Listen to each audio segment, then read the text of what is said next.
E aí, turma, tudo bem? Espero que vocês estejam bem. Na nossa aula de hoje, nós vamos falar sobre o capítulo 24 de Física, tá? Fenômenos de dilatação térmica. Antes de qualquer coisa, pessoal, eu gostaria de esclarecer para vocês que tanto para o aumento quanto para a diminuição de volume, de tamanho de determinados corpos, qualquer uma dessas formas nós vamos tratar como dilatação térmica, apesar do termo compreender aumento no volume ou no tamanho dos corpos, tá? Independente disso, qualquer um dos dois processos vão ser chamados de fenômenos de dilatação térmica, tanto o aumento quanto a diminuição, tá?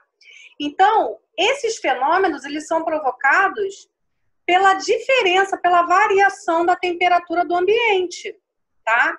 Isso significa que, se a temperatura aumentar, a tendência da agitação das partículas que formam esse corpo é aumentar também.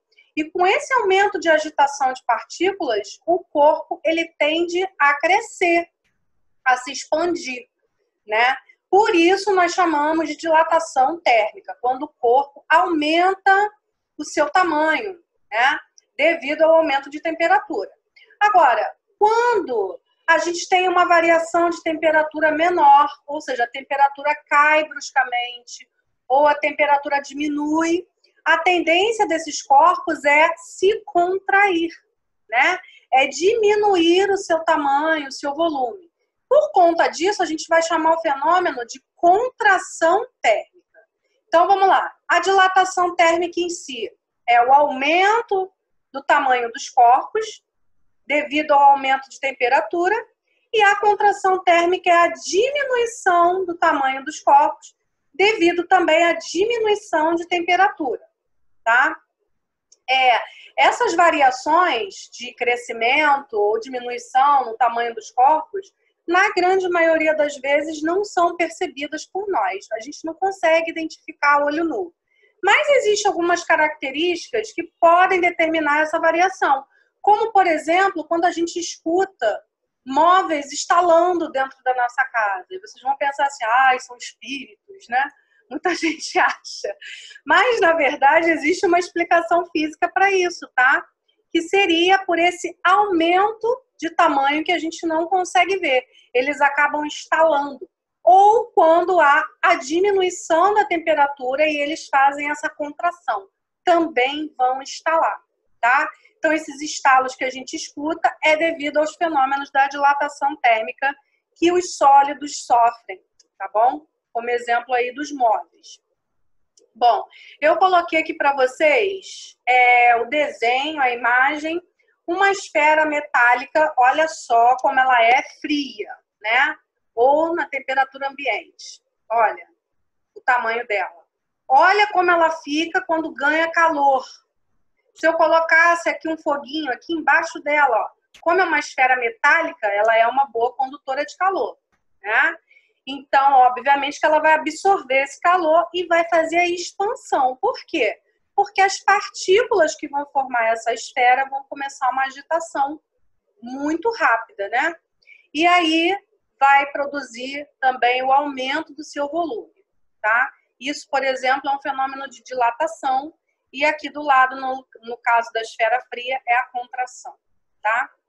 Agora, a dilatação dos corpos, ela pode ser percebida de três formas, tá? Pela dilatação linear, que é quando o corpo ele sofre aumento em apenas uma dimensão, né? Os corpos eles são medidos, eles possuem três dimensões.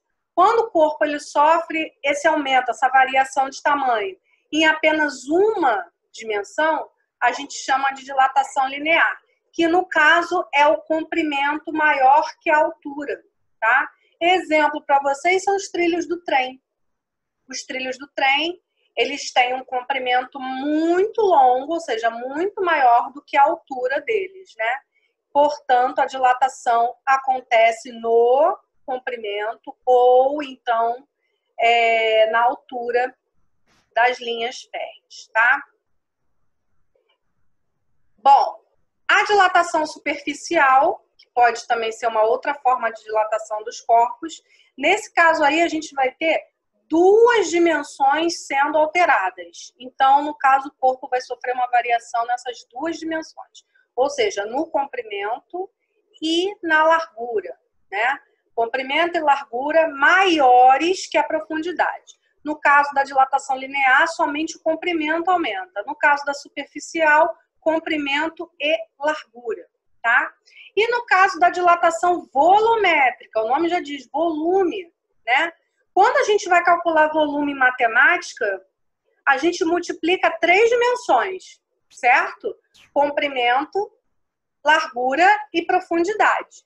Portanto, essas 3 grandezas vão ser utilizadas também aqui na dilatação volumétrica, tá? Tanto o comprimento, quanto a largura e quanto a profundidade vão aumentar na mesma proporção. Portanto, vão ter o mesmo diferencial, vão ter medidas iguais, tá? Isso é a dilatação volumétrica.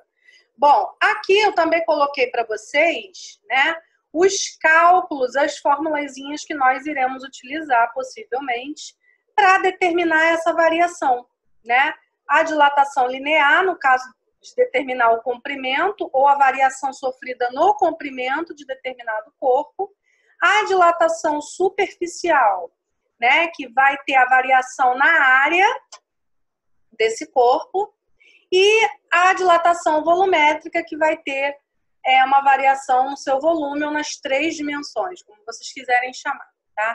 A gente chama de variação de área na dilatação superficial, pessoal, porque são 2 medidas, né? Comprimento e largura, tá?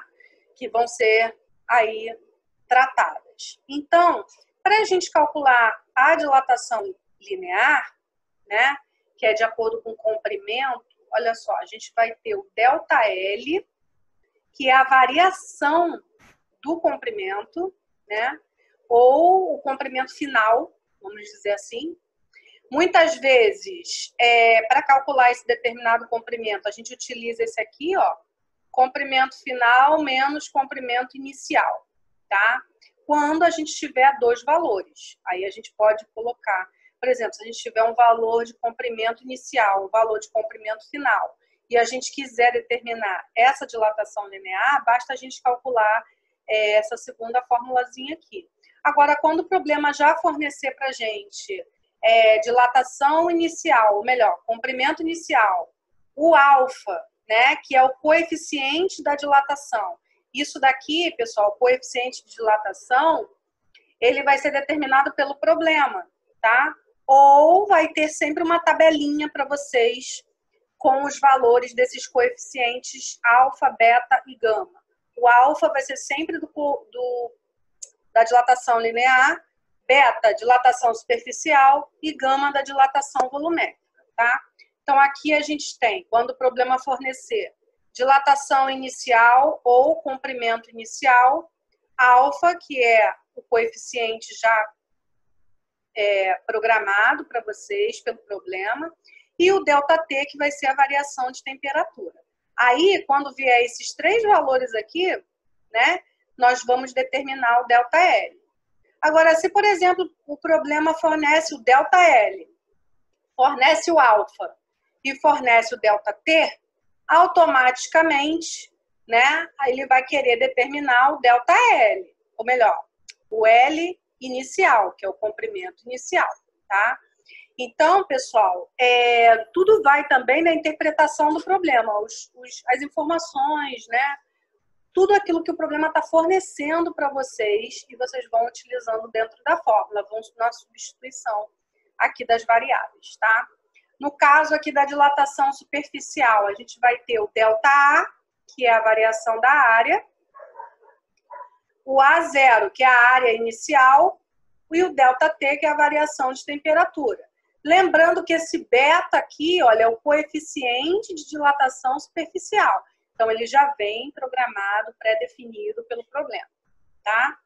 E aqui na dilatação volumétrica eu tenho ΔV, que é a variação de volume, o V0, que é o volume inicial, e o ΔT, que é a variação de temperatura.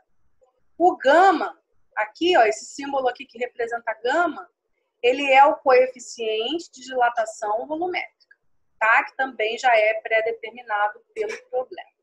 Então, pessoal, esse foi o assunto dos fenômenos de dilatação térmica. Espero que vocês tenham entendido.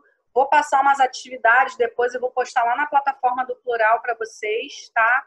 Para vocês fixarem esse conteúdo. E gostaria muito que vocês colocassem em dia o capítulo do livro relativo a esse conteúdo, que, se eu não me engano, é capítulo 24, tá? Da apostila de física. Vão fazer os exercícios, talvez não dê tempo da gente corrigir nessa sexta-feira próxima, mas a gente pode corrigir na outra, tá? Porque nessa próxima sexta-feira, acho que ficou um exercício pendente para a gente corrigir. Então, nós vamos fazer a correção desse exercício e, se der tempo, a gente faz esse daí também, esse capítulo. Se não, a gente deixa para a próxima semana, tá bom? Espero que tenham entendido, gostado, e a gente se vê, então, na próxima sexta, tá? Um beijo!